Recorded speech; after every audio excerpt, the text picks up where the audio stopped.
ہم نے آپ صلی اللہ علیہ وآلہ وسلم پر یہ کتاب انسانوں کے لیے برحق نازل کی ہے، لہذا جو ہدایت حاصل کرتا ہے وہ اپنے لیے حاصل کرتا ہے، اور جو گمراہ ہوتا ہے وہ اپنا ہی نقصان کرتا ہے، اور آپ صلی اللہ علیہ وآلہ وسلم ان کے ذمہ دار نہیں ہیں۔ موت کے وقت اللہ روحوں کو قبض کرتا ہے، اور جو ابھی نہیں مرا اس کی روح نیند میں قبض کر لیتا ہے، پھر وہ جس کی موت کا فیصلہ کر چکا ہوتا ہے اسے روک رکھتا ہے، اور دوسری کو ایک وقت تک کے لیے چھوڑ دیتا ہے۔ فکر کرنے والوں کے لیے یقیناً اس میں نشانیاں ہیں۔ کیا انہوں نے اللہ کے سوا اوروں کو شفیع بنا لیا ہے؟ کہہ دیجئے، خواہ وہ کسی چیز کا اختیار نہ رکھتے ہوں اور نہ ہی کچھ سمجھتے ہوں،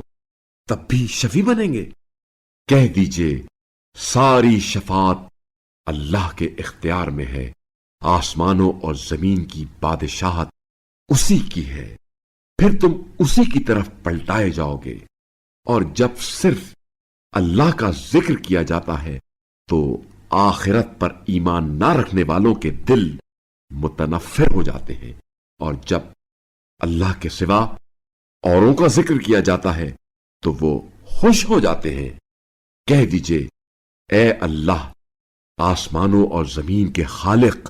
پوشیدہ اور ظاہری باتوں کے جاننے والے، تو ہی اپنے بندوں کے درمیان ان باتوں کا فیصلہ کرے گا جن میں وہ اختلاف کر رہے ہیں۔ اور اگر ظالموں کے پاس وہ سب دولت موجود ہو جو زمین میں ہے، اور اتنی مزید بھی ہو، تو قیامت کے دن برے عذاب سے بچنے کے لیے وہ اسے فدیہ دینے کے لیے آمادہ ہو جائیں گے، اور اللہ کی طرف سے وہ امر ان پر ظاہر ہو کر رہے گا جس کا انہوں نے خیال بھی نہیں کیا تھا،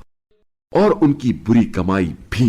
ان پر ظاہر ہو جائے گی، اور جس بات کی وہ ہنسی اڑاتے تھے وہ انہیں گھیر لے گی۔ جب انسان کو کوئی تکلیف پہنچتی ہے تو وہ ہمیں پکارتا ہے، پھر جب ہم اپنی طرف سے اسے نعمت سے نوازتے ہیں تو کہتا ہے یہ تو مجھے صرف علم کی بنا پر ملی ہے۔ نہیں، بلکہ یہ ایک آزمائش ہے،